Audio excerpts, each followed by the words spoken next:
The defendant appeals from a judgment convicting him after a jury trial of murder in the second degree and criminal possession of a weapon in the second degree.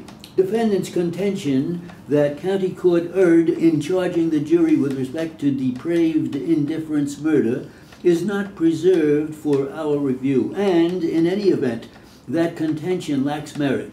Also unpreserved for our review is defendant's contention that the conviction of depraved indifference murder is not supported by lengthy sufficient evidence.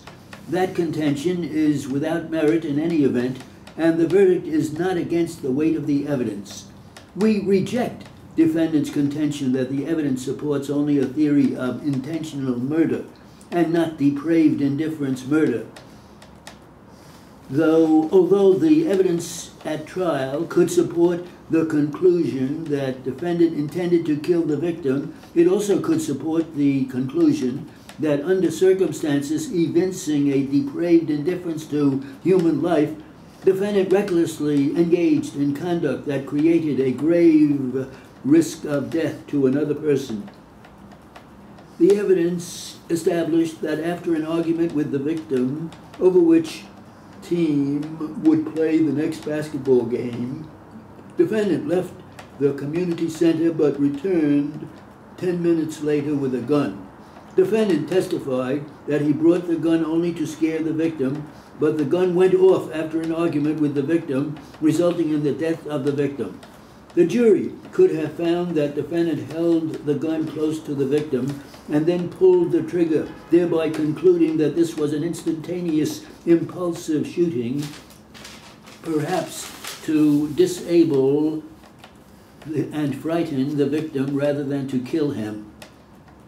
As in Sanchez, defendant herein asked the court to charge manslaughter in the second degree as a lesser included offense, in effect conceding that there was a reasonable view of the evidence that defendant committed reckless homicide but not intentional murder.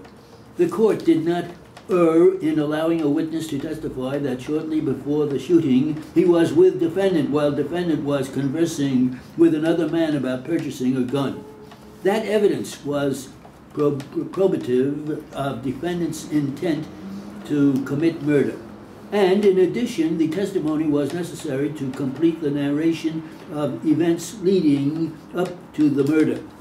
Defendant's further contention that the court erred in failing to give limiting instructions following that testimony is not preserved for our review. The defendant was not denied a fair trial by prosecutorial misconduct or summation.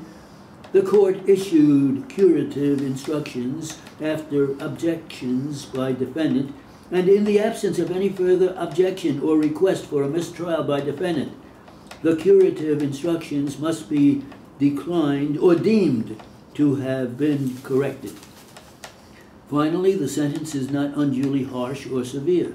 It is hereby ordered that the judgment so appealed from be, and the same hereby is, unanimously affirmed. Defendant appeals from a judgment further convicting him after a non-jury trial of burglary in the second degree. Penal Law, Section 140.25, paren 2. Petty larceny, Section 155.25, and criminal mischief in the fourth degree, Section 145.00. Defendant's contentions concerning the alleged legal sufficiency of the evidence have not been preserved for our review. People v. Loomis, 255 AD 2nd, 916, 682 New York Supplement 2nd, 743. Leave denied, 92 New York 2nd, 1051, 685 New York Supplement 2nd, 429. 708 Northeastern Reports 2nd, 186. See generally People v. Gray, 86 People, New York 2nd, 10, 19, 629, 173. And we decline to exercise our power to address those contentions as a matter of discretion in the interest of justice. Contrary to defendant's further contention, the verdict is not against the weight of the evidence with respect to the burglary. Although defendant had spent 4 nights at the defendant's apartment with the complainant's permission, defendant had no reasonable basis for bothering or believing that he had a promissory or a possessory interest in the premises after the complainant had asked him to leave the premises approximately 1 week earlier.